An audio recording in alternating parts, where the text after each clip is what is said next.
7 nouvelles plaintes ont été déposées contre le rappeur et producteur américain P. Diddy pour agression sexuelle et viol. Et ces dépôts, ils s'ajoutent aux plus de 120 accusations pour des faits similaires, un nombre qui ne fait que grandir au fil des jours. Et pour la première fois depuis le début de l'affaire, d'autres célébrités sont citées directement dans les plaintes. Mais alors où en est-on? Que sait-on de ces autres célébrités? Qu'est-ce qui est confirmé? Qu'est-ce qui, à l'inverse, n'est que des rumeurs, voire d'ailleurs dans certains cas des fausses informations? Salut, c'est Hugo, j'espère que vous allez bien. C'est donc le sujet à la une des actualités du jour. Bienvenue au passage à tous les nouveaux qui s'abonnent à cette chaîne YouTube et qui suivent ce format ces derniers jours. Alors ce lundi, le média américain CNN a donc révélé que 7 nouvelles plaintes avaient été déposées contre P. Diddy, aussi connu sous les surnoms de Puff Daddy, Diddy ou de son vrai nom Sean Combs. On en a déjà parlé sur la chaîne, le rappeur américain âgé de 54 ans a été placé en détention provisoire au mois de septembre à New York dans l'attente d'un procès qui devrait se tenir en mai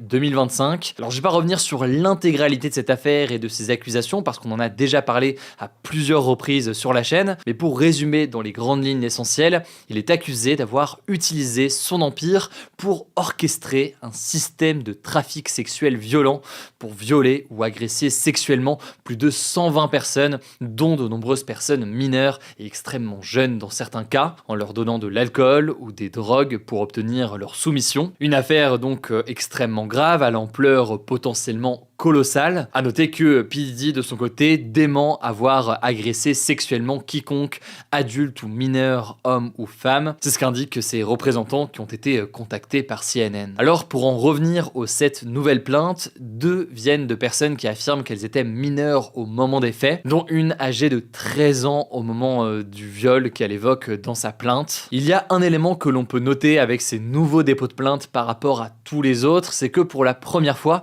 d'autres célébrités sont citées et accusées d'avoir elles aussi participé à une agression. Pour le moment précisément, les célébrités ne sont pas citées et clairement identifiées, en tout cas dans ce qui est sorti. Je le disais par contre, ce n'est pas la première fois que des célébrités sont citées dans cette affaire. Ça ne nous aura pas échappé si vous êtes présents sur les réseaux sociaux et que vous voyez des choses peut-être passer sur le sujet depuis plusieurs semaines. Des rumeurs circulent principalement sur les réseaux sociaux concernant cette affaire et elles mentionnent plusieurs célébrités. Alors on va pas pouvoir revenir sur tous ces éléments, mais ça me semble important aujourd'hui de prendre quelques minutes pour voir ce qui est faux, ce qui est encore dans le stade de la rumeur pour certains, ou à l'inverse, ce qui est confirmé et validé par des faits. Et je le dis parce que la question, elle revient souvent. Là, on tourne en l'occurrence le 23 octobre. Tout cela peut évoluer dans les prochains jours. L'enquête de la justice peut évoluer dans les prochaines semaines. Des médias ou alors des lanceurs d'alerte peuvent aussi réussir à faire des révélations dans les prochaines semaines. Mais l'idée aujourd'hui, au vu de l'extrême gravité de l'affaire, c'est de comprendre ce qui est confirmé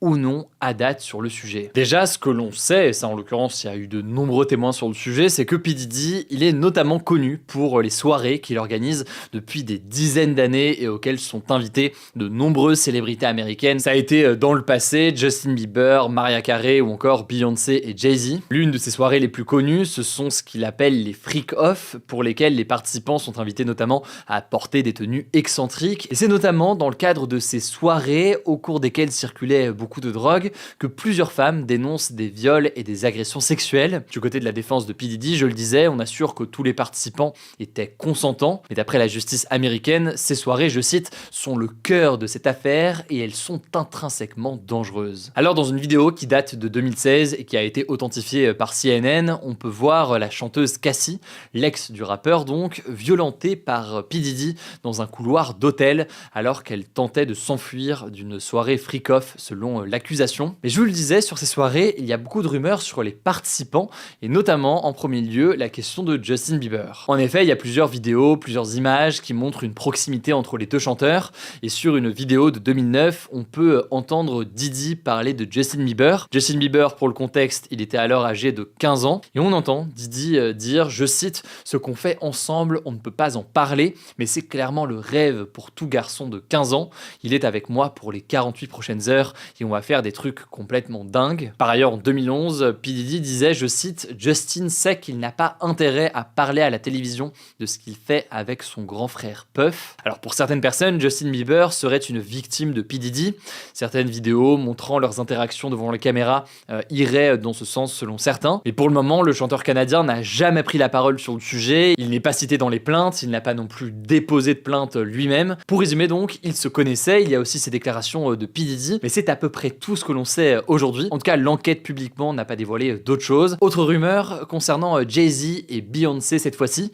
La chanteuse Jaguar White, invitée par le présentateur britannique Piers Morgan, a affirmé que le couple Jay-Z et Beyoncé était similaire à P. Diddy. Alors le couple, on le disait, il connaît P. Diddy, puisque P. Diddy et Jay-Z ont travaillé pendant de nombreuses années ensemble. Et pour Jay-Z et Beyoncé, ces accusations de la chanteuse sont mensongères, et le présentateur s'est d'ailleurs excusé auprès du couple après l'émission. Ce que l'on peut aussi noter, et ça en l'occurrence c'est factuel, c'est que à ce stade, ni l'un ni l'autre n'ont été cités par les enquêteurs dans cette affaire entourant P. Diddy. Pour l'instant donc, on sait qu'ils étaient proches et qu'ils se connaissaient, mais il n'y a pas plus d'informations. Parlons maintenant de la candidate démocrate Kamala Harris, candidat démocrate donc à l'élection présidentielle américaine qui se tiendra dans tout juste 2 semaines, ce sera le 5 novembre. Alors une fausse photo d'elle avec le rappeur P. Diddy a été créée avec une intelligence artificielle ou alors avec Photoshop, mais cette photo elle a beaucoup circulé, elle a d'ailleurs été partagée par son rival Donald Trump qui a depuis supprimé cette publication. C'est en fait une image retouchée de Kamala Harris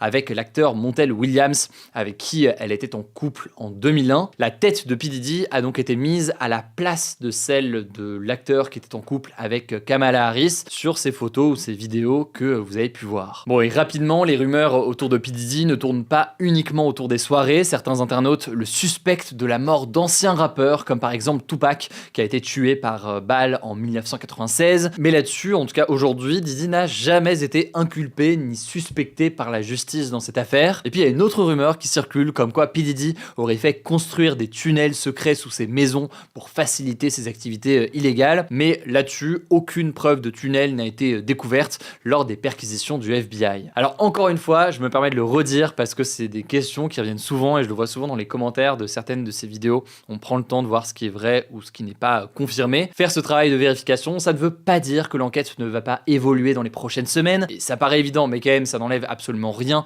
à l'extrême gravité de l'affaire par ailleurs et des autres accusations qui sont déjà sorties. En tout cas, on continuera évidemment à vous informer sur cette affaire. N'hésitez pas à vous abonner, si jamais c'est pas encore le cas. On en parle dans ce format des actus du jour qu'on fait sur YouTube, mais aussi en podcast audio sur toutes les plateformes. Je vous laisse avec Blanche pour les actualités en bref et je reviens juste après. Merci Hugo et bonjour à tous. On commence avec cette actu en France. Les syndicats majoritaires d'agriculteurs, à savoir la FNSEA et Jeunes Agriculteurs, appellent à des manifestations à partir du 15 novembre dans tout le pays. Le président de la FNSEA, Arnaud Rousseau, s'est notamment dit prêt à aller loin pour attirer l'attention. La raison de ce rebond de la mobilisation, entre autres, c'est un accord commercial entre la Commission européenne, donc l'une des instances de l'UE, et le Mercosur, une zone de libre-échange qui regroupe l'Argentine, le Brésil, le Paraguay et l'Uruguay, pourrait être signé lors du sommet du G20 à Rio au Brésil les 18 et 19 novembre prochains. En gros, l'UE et le Mercosur négocient depuis plus de 20 ans un accord visant à créer une zone de libre-échange en supprimant la majorité des droits de douane entre les deux zones. Sauf que pour la majorité des agriculteurs, ce traité acterait une concurrence déloyale avec les pays d'Amérique du Sud, car les exigences environnementales et sociétales sont différentes de celles de la France. Je ne vais pas rentrer dans tous les détails, mais si vous voulez en savoir plus sur leurs revendications, je vous mets un lien en description. Deuxième actu, toujours en France, la décision d'incarcérer dans des prisons de l'Hexagone 2 militants kanaks, défenseurs de l'indépendance de la Nouvelle-Calédonie,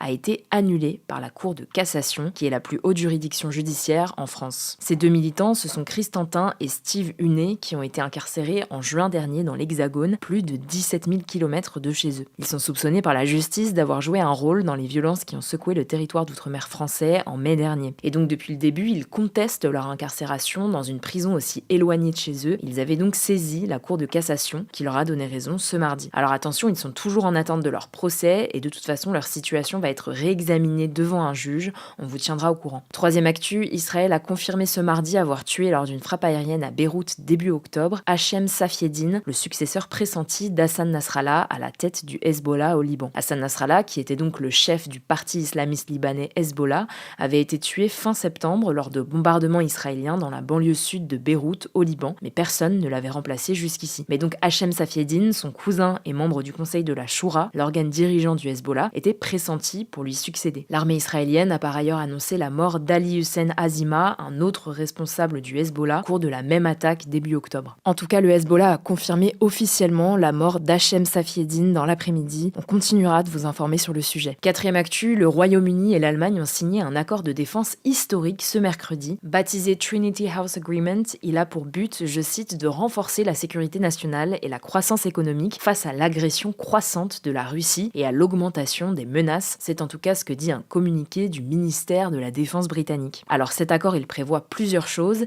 Déjà, les deux armées devraient s'entraîner plus souvent ensemble pour renforcer la défense de l'Est de l'OTAN, cette alliance politique et militaire de pays occidentaux, dans un contexte d'augmentation des menaces. Ensuite, des avions allemands devraient opérer périodiquement depuis une base en Écosse pour contribuer à la sécurité de la façade nord de l'Atlantique. Il est aussi prévu que les alliés de l'OTAN collaborent sur le développement d'armes à longue portée qui iraient plus loin que les missiles Storm Shadow actuels du Royaume-Uni. Enfin, une usine d'artillerie utilisant de l'acier britannique sera construite, créant plus de 400 emplois. Cinquième actu, l'agence de biomédecine chargée des dons d'organes en France s'alarme ces derniers jours d'un bond des refus de dons d'organes après un fait divers survenu en 2021 aux États-Unis. Ça s'est passé donc il y a 3 ans dans l'état du Kentucky. Un homme déclaré mort s'est réveillé alors que ses organes allaient être prélevés. Concrètement, Anthony Thomas Hoover était en état de mort cérébrale après une overdose et était donc censé avoir une absence totale et définitive d'activité dans son cerveau, y compris les fonctions nécessaires à la vie. Et comme il était inscrit sur les listes des donneurs d'organes, les médecins ont décidé de passer rapidement à l'opération. Il se serait donc réveillé peu de temps avant le prélèvement des organes. Et si on en parle seulement aujourd'hui, c'est parce que son histoire a été massivement partagée dans des médias en France et aux États-Unis ce week-end,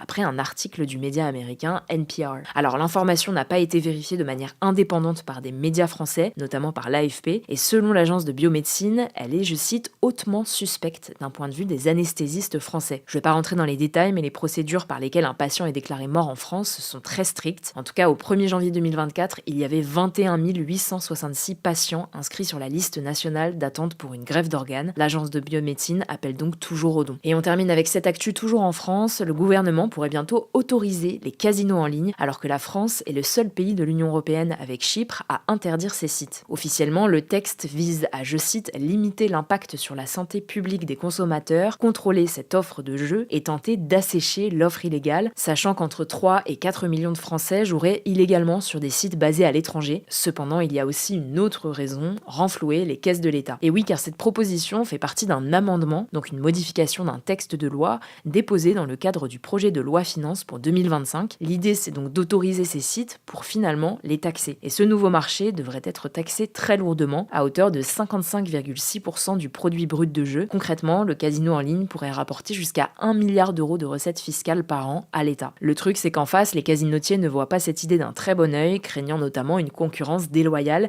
et une perte de chiffre d'affaires de 20 à 30% selon France Info. Merci beaucoup Blanche pour ces actualités. Alors la question du jour aujourd'hui, je la lis. Où en est la procédure de mandat d'arrêt de la CIJ contre Netanyahou et les dirigeants du Hamas? Mais ils sont morts, non, point d'interrogation. Ça fait longtemps qu'on n'a pas entendu parler. Alors si vous n'aviez pas suivi, un mandat d'arrêt international a été requis par le procureur de la Cour pénale internationale contre le Premier ministre israélien Benjamin Netanyahou le 20 mai dernier. Il a aussi demandé un mandat d'arrêt contre le ministre de la Défense israélien Yoav Gallant, ainsi que 3 responsables du Hamas qui ont été tués depuis, effectivement. Alors la CPI, c'est une juridiction pénale internationale qui est chargée notamment de juger les personnes accusées de crimes contre l'humanité et de crimes de guerre. Et donc là, concrètement, la Cour n'a pas officiellement émis un mandat d'arrêt. C'est en fait un procureur de la Cour pénale internationale qui l'a demandé. Et la raison de cette demande, c'est que le procureur suspecte Benjamin Netanyahou de crimes contre l'humanité et de crimes de guerre commis dans la bande de Gaza depuis octobre 2023. Alors à l'heure où on tourne ces actualités du jour, malgré la demande du procureur, il n'y a toujours pas de mandat d'arrêt officiellement émis contre lui. De son côté, Netanyahou affirme que la Cour pénale internationale ne changera rien à la conduite de la guerre à Gaza. Enfin, ce que l'on peut noter, c'est que selon plusieurs médias, notamment une enquête du journal Le Monde,